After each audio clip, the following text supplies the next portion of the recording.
Esto es Cadena de Libros, el podcast, con Mariana Salas y María José Cadena. Hola, hola, hola a todas y a todos. Bienvenidos a un capítulo más de Cadena de Libros. Soy María José Cadena, estoy con Mariana Salas Campbell. Hola, May. Oli, ¿cómo están?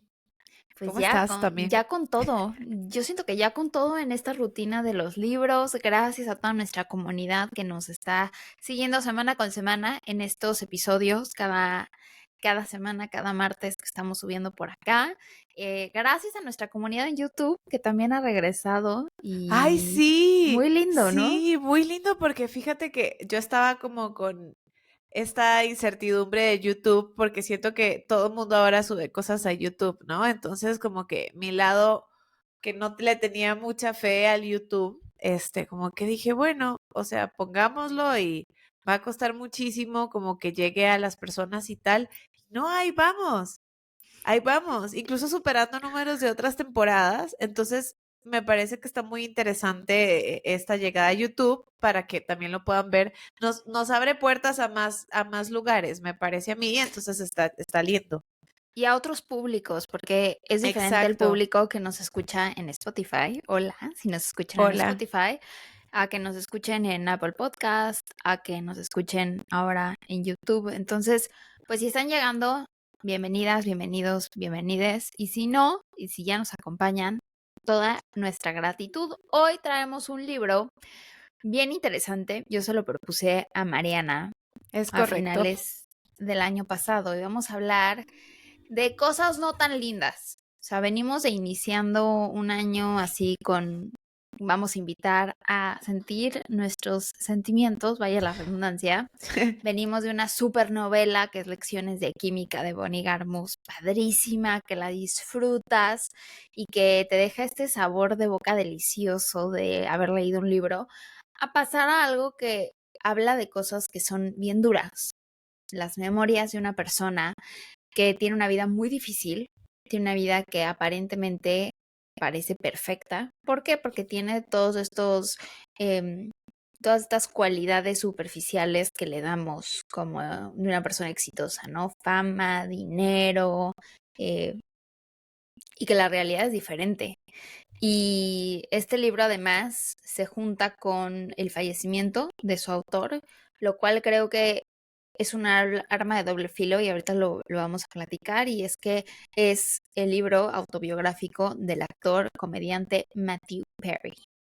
Exacto, aquí tengo, este año, antes de decirles del libro, les quiero presumir que empecé a hacer un journal de los libros en Goodreads.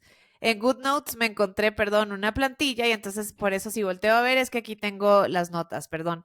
El libro es un poco largo el nombre, entonces voy a leerlo. Amigos, amantes y aquello tan terrible de Matthew Perry. Como decía María José, este es un libro autobiográfico del autor mejor conocido, si no, ahorita no les llega a la mente quién es Matthew Perry, pues es Chandler Bing de la serie de Friends. Chandler, el que se casó con Mónica, para ponerlos todavía más en contexto. Pues básicamente es un libro, es bastante fuerte.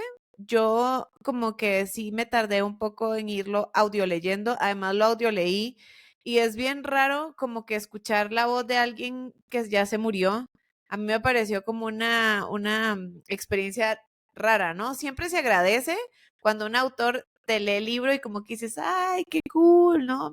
Escuchar de la boca del autor el libro y que narre y le pone como la emoción donde él sabe que debe de ir, etcétera. Pero en este caso, primero, la historia, pues es un poco triste, ¿no? Y en segundo, pues es un poco impactante leer, escuchar más bien a alguien que ya no está.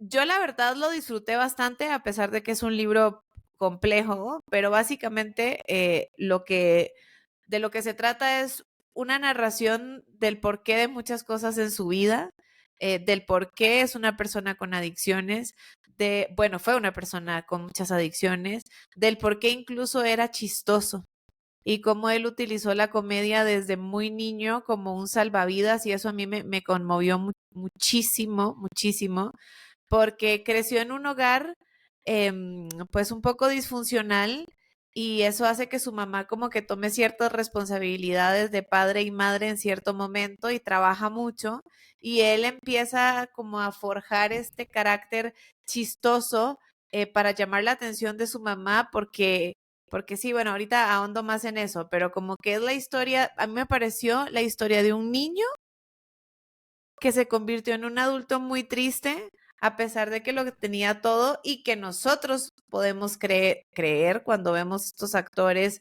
llenos de fama, llenos de dinero y llenos de reconocimiento, ¿no? Que tienen una vida como súper chida y no, ¿no? Y además que sea la historia de alguien que vive una vida muy difícil y llena de repleta de tristeza, porque eso es lo que te provoca, o a mí es lo que me provocó, y por escucharte, Mae, no habíamos comentado este libro, entonces es lo mismo, es alguien que al mismo tiempo en su carrera y el legado que deja es hacer reír, ¿no? Y es como esta dificultad que yo le encuentro al libro de escucharlo. Yo también lo escuché en Audible, en Amazon, relatado por él en inglés. Y es un sentimiento extraño el saber que alguien que vivió cosas tan difíciles y que tuvo una vida muy difícil y que aparte de todo su vida es una tragedia, porque al final era un hombre muy joven, falleció en octubre del 2023, hace apenas unos meses, justo por el tema por una adicción a las drogas, y que haya tenido este final de una persona que estaba pues en los 50 y tantos, que tenía mucho por delante, que estaba encontrando una manera también de compartir su historia, porque este libro es publicado justo a principios del año pasado, entonces él Sí. seguía en esta gira de un libro y compartiendo pues cómo su legado había pues también abierto muchas conversaciones en torno a las adicciones, en torno a la crisis de opioides que hay en Estados Unidos, y que alguien que la estaba pasando tan mal durante mucho tiempo, pues hacía mucho reír, ¿no? Que fue lo que hizo con su personaje Chandler Bing, y que fue parte de esto que sacudió no nada más a las personas que lo conocieron como persona, o sea, en físico, y su familia y sus amigos, su coprotagonistas de la serie de Friends, sino también muchas personas que pues lo conocimos a través de su trabajo. A mí es uno de mis personajes preferidos, Chandler Bing de la serie de Friends. Incluso cuando se murió, como que todos compartíamos sus fotos como si lo conociéramos, ¿no? O sea, fue algo bien extraño, como estos duelos colectivos que vive una persona que tiene un legado de un impacto cultural, o sea, en este caso cultura pop bien grande.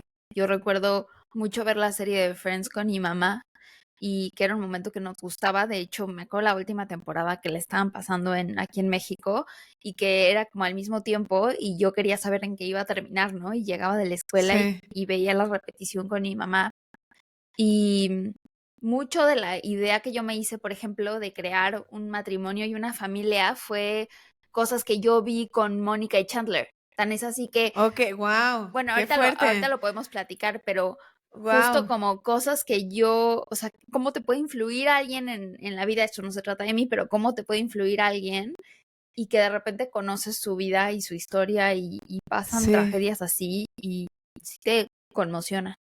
A mí me pareció muy impactante, pues no impactante, más bien me vino a reafirmar como esta cosa tan que yo creo que no había información hace unos pocos años, ni lo profundizábamos tanto, primero sobre salud mental, ¿no? Pero sobre todo, cómo las infancias son muy influyentes en tu vida, muy, o sea, son un punto de partida, o sea, no es como que, ay, mi punto de partida fue en la universidad, mi punto de partida fue cuando me casé, no, hay un banderazo de salida importantísimo en las infancias y claramente yo creo que muchos papás en su momento, como los papás de Matthew Perry, ¿no? Que es una generación dos arriba de la de nosotros, ¿no? Entonces, porque Matthew Perry podría ser como nuestro papá si hubiese sido un papá Sí, joven, o ¿no? sea, sí Entonces, es generación. como nuestros abuelos, ¿no? Como esta falta de información de los abuelos y cómo también el mundo entre que también va rápido, exigencias, los iba moldeando. Por ejemplo, la mamá de Matthew Perry era una mujer muy importante que logró tener un puesto importante al lado del papá de Justin Trudeau. Y era una mujer que, bueno, tenía que sacar a su hijo adelante porque su ex estaba en Estados Unidos siendo el hombre Old Spice, siendo actor, pero la responsabilidad al fin y al cabo era para ella, ¿no? Entonces, estos trabajos de antes, que ya no había esta flexibilidad que ahorita se está volviendo a perder del home office, ¿no? Pero que era todavía más esclavizante, que como que la gente realmente era de que llegabas a trabajar y no sabías a qué hora ibas a salir y nadie hablaba como del descanso, de los derechos, de nada, sino que así era y listo, todos lo hacían.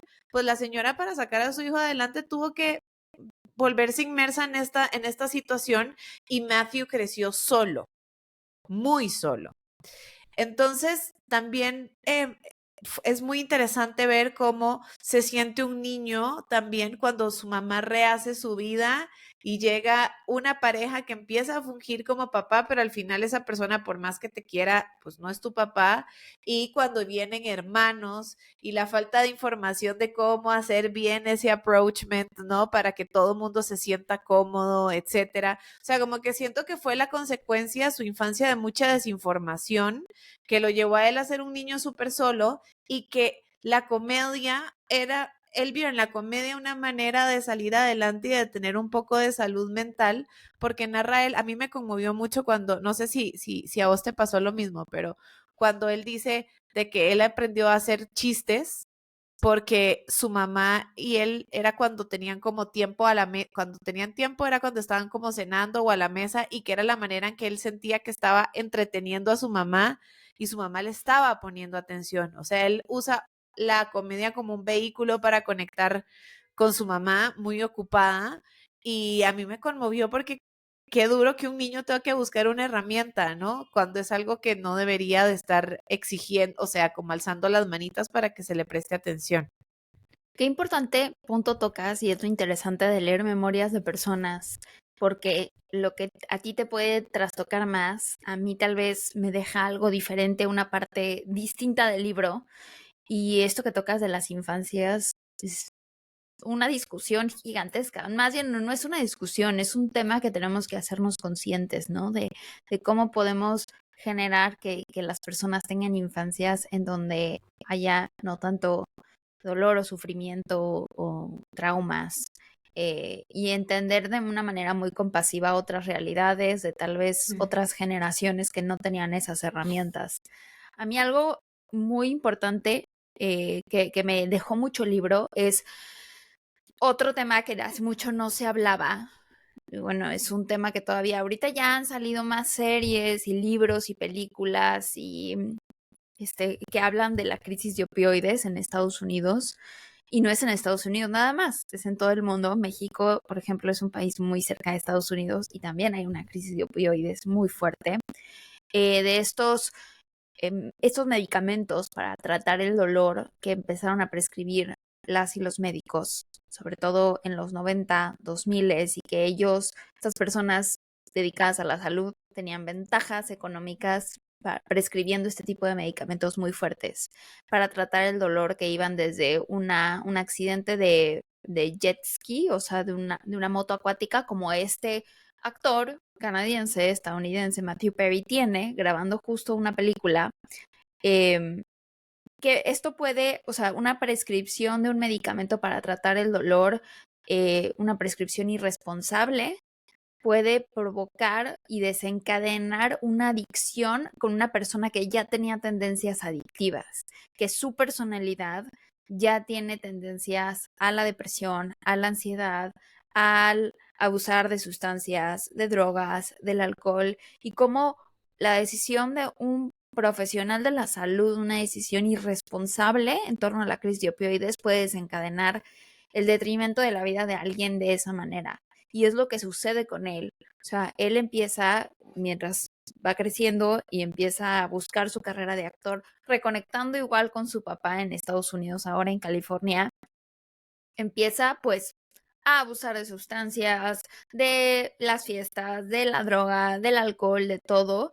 y de ahí su vida pues no tiene las herramientas para no tratar sus tendencias adictivas y de ahí su vida pues lo lleva a lugares en donde hay personas que le empiezan a dar o le empiezan a acercar a cosas que tienen un impacto en su salud y en su vida fatal, ¿no? Que es como el haber sido objeto de pues una prescripción por un accidente en el set de una película, que esto pues provocó una adicción enorme a los opioides que llegó a niveles enormes, llegó a recaer más de 70 veces, él lo cuenta, llegó a atentar contra su vida o sobredosis fuertes y a estar en sitios en donde buscó ayuda y donde en algunas veces pues logró encontrar un mejor balance en su vida y otras veces no, ¿no? Entonces, a mí sí me dio mucho coraje, pues habla de este accidente que tiene y de cómo pues es una persona que ya tenía estas actitudes hacia el abuso de sustancias, pero como una cosa te puede detonar, ¿no? Y como millones de personas que no son Matthew Perry, que no son tan famosas, que no tienen tanto dinero ni tanta fama, ni hoy pueden escribir memorias y haberlas dejado plasmadas antes de morir, pues no se cuentan, ¿no? Y son personas que han sido víctimas como mucho de este sistema de abuso de sustancias. Sí, a mí, eso por, eso por un lado. Por otro, yo fíjate que no lo había visto, me encanta porque son cosas que nos llaman la atención y son puntos de vista bien distintos. Yo me fui por el lado más así de la familia y a vos te causó como más coraje esto de la crisis de opioides, que me parece re bien, o sea, me encanta que tengamos este contraste. A mí en particular me pareció también como una forma de poder darnos cuenta y que la gente entienda que la fama no lo es todo. Em, Él lo decía, dude, yo fui novio de Julia Roberts, o sea, ¿qué cosa en el mundo podría soñar una persona más que ser novio de Julia Roberts? Una mujer que fue un símbolo, la novia de Estados Unidos, la chica de al lado, o sea, era todos los adjetivos que ponían a una mujer en un pedestal en los años 90, ¿no? Y además era una mujer con un éxito impresionante con las comedias románticas y las películas que protagonizó. Él estaba en un show donde ganaba millones de dólares por episodio, no por temporada. O sea, Friends llegó a un punto en donde eran millones de dólares por episodio. Podía tener lo que quería. O sea, es como este punto de ser tan famoso que ya ni siquiera pagas por nada, porque todo el mundo te quiere regalar las cosas, ¿sabes? Y eso no es la felicidad. Inclusive él dice, o sea, hubo ciertas cosas y ciertas comodidades, como que a él siempre le gustaba tener una vista y tal, que lo ha logrado porque ha podido comprar sus casas con una vista y tal, y eso es parte del privilegio y qué bien, lo agradezco, ¿no? Pero como que hay otras cosas como, por ejemplo, él tenía una incapacidad de poder estar con una pareja y ahí él en una parte del libro lo dice, cómo me hubiese encantado y me dio mucha tristeza porque no lo logró. Quiero encontrar a esta persona con la que yo voy a envejecer, o sea, ya yo esto de que sí fui, vine, hice, deshice, salí, fui novio de Julia Roberts, que es algo que casi nadie puede decir, etcétera, y él seguía con un deseo de una felicidad en lo simple, ¿no? No era una felicidad en la fortuna, sino una felicidad en lo simple de poder tener una compañera de vida, una persona con quien compartir y con quien envejecer y con quien reírse y a quien hacerla reír con sus chistes de humor negro, porque tiene un humor súper negro. Y como que me llamó mucho la atención eso, como que a veces sobrevaluamos todos la fama, todos. O sea, como que cuando a la gente le preguntas, hey, ¿cuáles son los deseos que tienes? ¿No? Y mucha gente dice fama. Y la fama está como muy overrated y siento que tiene una gran responsabilidad, ha de ser una cosa terrible. Y ya lo hemos visto casi en todas las autobiografías que hemos leído Sí, últimamente, como que no es algo que esté chido, ¿sabes? y se mezcla mucho. Por ejemplo, yo leí este libro justo después de la autobiografía de Britney, ¿no? O sea, del libro de Britney. Entonces yo pasé de escuchar a Britney hablando y yo enojada con ella también, de todo este sufrimiento que había sido infligido sobre una niña, porque eso era, ahora con un adulto, Matthew Perry, y que él cuente justo cómo tenemos esta idea de que las personas famosas y con dinero lo tienen todo, ¿no? Y tienen una vida perfecta y todo solucionado, y a veces, y en la gran mayoría de las veces, la realidad dista mucho de esa idealización que tenemos de las personas famosas. Algo también que es interesante, este libro, si son fans de la serie de Friends, eh, que es una serie que yo creo que para nuestra generación, Mae, sí es como muy importante, o sea, la Re serie de Friends, importante. muy Sí, importante, es que conoces mucho de cómo se genera esta serie, ¿no? Desde el casting de cada uno de los sí. personajes y de cómo se conocen y cómo sucede algo muy mágico en esta serie, que es que se vuelven amigos en la vida real, o sea, que la amistad y lo que los 6 protagonistas estaban viviendo es algo que nadie en el mundo los iba a entender más que ellos 6, porque el show es un madrazo. Estamos hablando de Sí. que no hay redes sociales, o sea, no existe Instagram, no existe Facebook, no Imagínate si existe hubiese Twitter, no existido. existe TikTok. Imagínate. Sabes que yo creo que una Sí. serie así no podría pasar hoy, ¿Tú porque crees? ahorita estamos acostumbrados a que todo es muy rápido. Entonces, Sí, sí eso llegas a sí. ser muy famoso, pero en menos de un año va a llegar un cast diferente o se va a volver un trend, algo diferente en TikTok, Sí, entonces va a cambiar. sí Y tienes razón. en cambio, Friends es como esos ejemplos de la televisión muy específicos en donde se crea un programa, o sea, una serie de televisión de muchos capítulos de una manera diferente de grabar. Tan es así que los estudios Universal en Los Ángeles puedes ir al set de Friends. O sea, es como un museo, es parte de la historia de la televisión estadounidense y global. La cantidad de personas en el mundo que lo vieron, la cantidad de personas que lo doblaron a cientos de idiomas, ¿no? La cantidad de veces que se sigue viendo esto y que las regalías le siguen llegando a los actores. ¿Por qué? Porque esta fusión de los 6 protagonistas hizo que ellos 6 se unieran en un frente y se protegieran entre sí y entonces pidieran el mismo sueldo, que no era algo muy normal para todos, hombres y mujeres, pidieran, pues obviamente que tuvieran como esas regalías de los derechos, o sea, llegan a un punto muy importante en el tema de medios y comunicación y todo en un mundo Sí. previo a redes sociales y conoces mucho, ¿no? De cómo se da esta magia.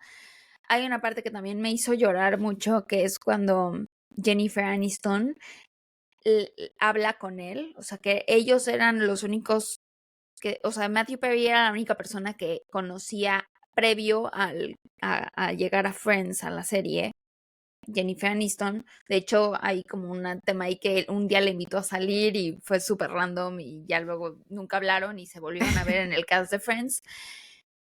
Pero que Jennifer Aniston es la única que llega y deciden todos los 5 que ella va a ir a hablar con Matthew para decirles que ya se dieron cuenta que está llegando al set oliendo alcohol, ¿no? Y que no está bien y que Ujú. necesita buscar ayuda.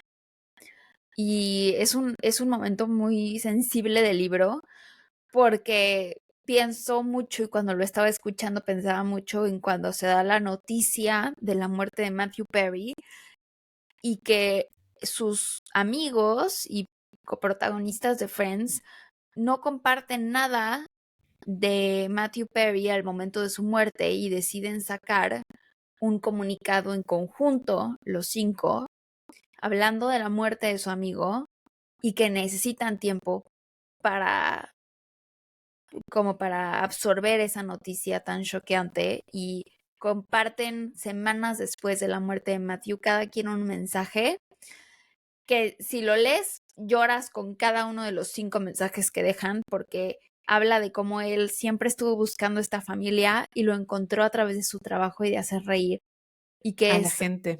Sí. y que esa familia que creó con sus coprotagonistas y sus amigos realmente fueron su familia por el resto de Sí. lo que duró su vida. Sí, es bien interesante porque a veces en los programas de televisión uno no se imagina que la gente se pueda llevar así, pero incluso Parte de quien le ayudó a poner todas sus palabras en texto fue Lisa Kudrow, quien aparece en los créditos de este libro como parte del equipo de escritores, editores, me parece.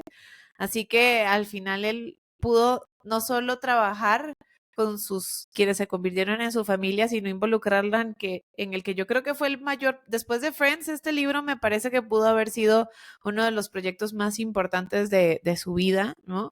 El poder contar sus cosas, su verdad, poder exponer cuál es su background, qué fue lo que pasó, poder decir, ¿no? Bueno, como he recaído más de 50 veces en esto, he estado en miles de clínicas de rehabilitación, buenas, terribles, llenas de abuso, he huido de clínicas de rehabilitación donde las cosas no están bien, ¿no? Y cómo también llama un poco a la conciencia de que las autoridades deberían de estar muchísimo más presentes en regular este tipo de espacios, no es como que cualquier persona se pueda poner un rehab, ¿no? Sino como que deberían de tener más control sobre lo que sucede ahí adentro con los pacientes. O sea, al final es un libro que, aunque todo lo que les estamos diciendo aquí puede ser súper triste, yo rescato que qué hombre para tener una capacidad de contar historias súper tristes de una manera tan divertida. O sea, yo a veces en un punto decía, ¿por qué me estoy riendo de esto? Si estaba contando algo como súper heavy, pero como él te lo di cuenta con humor negro, hasta una sonrisita te saca, lo hace más amena la lectura, porque si es una historia, pues como de muchas cosas, ¿no? No está chido, no da risa estar leyendo de alguien que se sintió solo, que lo marcó, arranca con una anécdota de infancia que lo marcó, que podrías decir, pero eso no tiene nada de malo y para él, o sea, o no es para tanto, pero para él significó un montón. Entonces, sí es un libro donde hay mucho corazón, hay muchas cositas como tristes, pero vale la pena que lo puedan explorar por esta parte. Es divertido, o sea, de verdad es muy divertido escucharlo, o bueno, leerlo, contando anécdotas de cosas que son feas, pero de una forma en donde hasta uno como que se relaja un poco y dejas que él te cuente, es como un stand-up comedy de la vida, de su vida, básicamente. Sí, yo lo recomiendo mucho si eres fan de Matthew Perry, si eres fan de Friends, si quieres leer un libro que no es fácil de digerir, pero que es importante leerlo para entender y mirar con una mirada, más bien mirar de manera más compasiva a las personas que tienen adicciones y que la adicción y alguna condición de salud mental no es una elección y eso es bien importante. O sea, las personas que están transitando por un tema de salud mental o de adicciones no es algo que se elige. Y a veces nos hacen creer eso, ¿no? Que es una elección, estar feliz, estar contento. No es una elección. Es un tema que lo tenemos que hablar como tal y darle la importancia. Y qué mejor que haya dejado como un legado de una manera explicado tan sencillo para que las personas podamos tener acceso a ello y abrir conversaciones de una manera más empática, que yo creo que es lo que necesitamos, ¿no? Acercarnos a las adicciones con muchísima empatía y muchísima compasión. Sí, la verdad se los recomendamos. Queríamos cerrar óiganme a mí, ya voy yo corriendo. Queríamos cerrar este mes en el que hablamos de emociones en un primer episodio, en un segundo episodio, pues les mostramos una ficción hermosa con mucho aprendizaje de vida y cerramos con este tema de salud mental. Todos los eneros como que tratamos de tomar temas principales o cosas que pueden ser de interés cuando uno está arrancando como un nuevo ciclo. Así que esto era importante para nosotras como mostrarlo. María José lo trajo a la mesa, como les contó, y o sea, apenas me dijo, me pareció una excelente idea para platicarlo con ustedes aquí en el podcast. Anuncios parroquiales, ¿no? Claro que sí, vamos. Tenemos Vámonos club. recios. Tenemos club en unas semanas. Estamos muy emocionadas. Yay. Gracias a todas las personas que se anotaron a nuestro primer club presencial en la Ciudad de México. Como les contábamos hace unos meses, iniciamos en Cancún con un club presencial. Vamos a hacer uno en Ciudad de México y ya estamos preparando, ideando a dónde más vamos a ir, qué más vamos a hacer. Y recuerden que, bueno, también tenemos en marzo un club online de un libro que próximamente les vamos a compartir cuál es. Así que tienen que estar muy pendientes de este podcast porque cada capítulo tenemos sorpresas. Así es. Además, bueno, ya saben, si se quieren unir a una comunidad que constantemente estamos charlando, constantemente, luego no digan que no les advertimos, y nos estamos recomendando libros a cada rato y además hay como clubes exclusivos, actividades exclusivas, échenos un DM a nuestra cuenta @cadena de libros _ para formar parte de nuestro club en WhatsApp. Tenemos un club del club donde organizamos como más actividades, como les digo, así que, bueno, esa opción está por ahí también para que puedan estar más al tanto de las actividades. ¿Qué otra cosa está pasando? Y la próxima semana tenemos un librazo que vamos a comentar. Sí. Vamos a cambiar así de tema, o sea, no queremos tampoco ser tanta montaña rusa de tipos de libros, pero sí nos gusta variarles. Y creo que después de haber leído a Matthew Perry es una buena opción. Un libro que es muy sencillo, muy práctico, muy fácil de leer, pero que te deja muchas reflexiones, que es Ichigo Ichi, de los mismos autores de Ikigai. Ikigai es un libro que recomendamos en el 2022 y si quieren escuchar antes el capítulo de Ikigai, está por aquí, así que está disponible aquí en Apple Podcast y en Spotify para que lo busquen porque es de los mismos autores, entonces van a poder entender más o menos de qué va la historia y de qué va este libro. Exacto, es un libro que yo creo que merece mucho la pena. Ya les contaré mi sensación porque sí fue un golpazo de realidad, golpazazo. Y si lo quieren leer para llegar al podcast y estar enterados, enteradas y enteradas, sí llegan totalmente Sí. porque es un libro cortico. Entonces, si estaban escuchando esto hoy martes, incluso miércoles, hasta jueves, les da chance de llegar, puedan estar más en el podcast, pero bueno, igual ya saben que nunca les damos spoiler, así que da igual si no alcanzan a terminar de leer. Muchas gracias por estar con nosotras en un capítulo más de Cadena de Libros, el podcast. Gracias, Mae. Nos vemos la siguiente semana con Ichigo Ichi. Gracias. Gracias. Chao. Bye.